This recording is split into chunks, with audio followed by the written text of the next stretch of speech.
خدا سے حسن نے ایک روز یہ سوال کیا، جہاں میں کیوں نہ مجھے تو نے لازوال کیا؟ ملا جواب کہ تصویر خانہ ہے دنیا، شب دراز عدم کا فسانہ ہے دنیا۔ اقبال نے اس نظم میں حسن کے متعلق بتایا ہے، حسن کی حقیقت کے متعلق بتایا ہے، اور اس کے اسرار میں یہ جو پوشیدہ جو چیز ہے حسن میں، اس سے پردہ اٹھایا ہے۔ ایک دن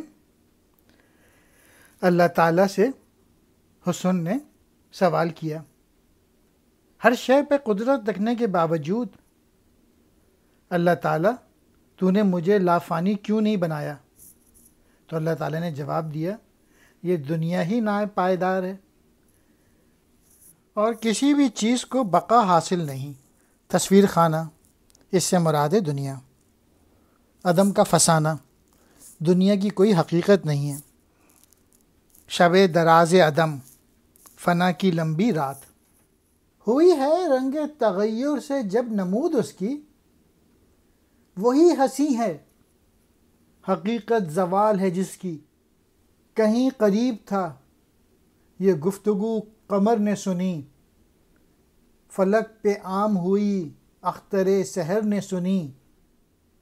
سحر نے تارے سے سن کر سنائی شبنم کو، فلک کی بات بتا دی زمیں کے محرم کو۔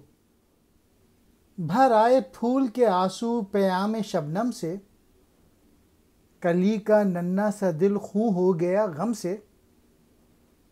چمن سے روتا ہوا موسم بہار گیا، شباب سیر کو آیا تھا سوگوار گیا۔ اقبال کہتے ہیں یہاں وہی چیز خوبصورت اور حسین ہے جس کی زندگی مختصر ہو۔ زندگی تو تبدیلیوں کا نام ہے، اور ہر زوال پذیر شے حسن سے عبارت ہے۔ جس وقت جس لمحے حسن اور خدا کے مابین گفتگو جاری تھی، مکالمہ ہو رہا تھا، تو چاند بھی کہیں قریب تھا، سب کچھ سن رہا تھا۔ اس نے فوری طور پہ یہ راز جو اس پہ آشکار ہوا ستاروں تک پہنچائے، جس کے سبب پورے آسمان پر یہ مکالمہ عام ہو گیا۔ صبح کے ستارے نے سحر کو بتایا، اور سحر نے ساری بات شبنم کو بتا دی۔ یوں جو آسمان کا راز تھا وہ زمین کے لوگوں کو بھی پتہ چل گیا۔ چنانچہ جس لمحے شبنم نے پھولوں کو حقیقت حسن سے آگاہ کیا تو وہ آبدیدہ ہو گئے، آنکھوں میں آنسو آ گئے، اور کلی کا جو ننھا سا دل تھا سن کر پارا پارا ہو گیا۔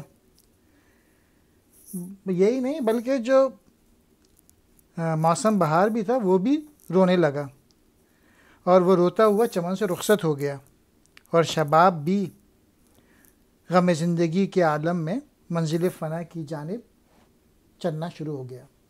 یعنی کل نفس ذائقۃ الموت، اختر سحر، صبح کا تارا۔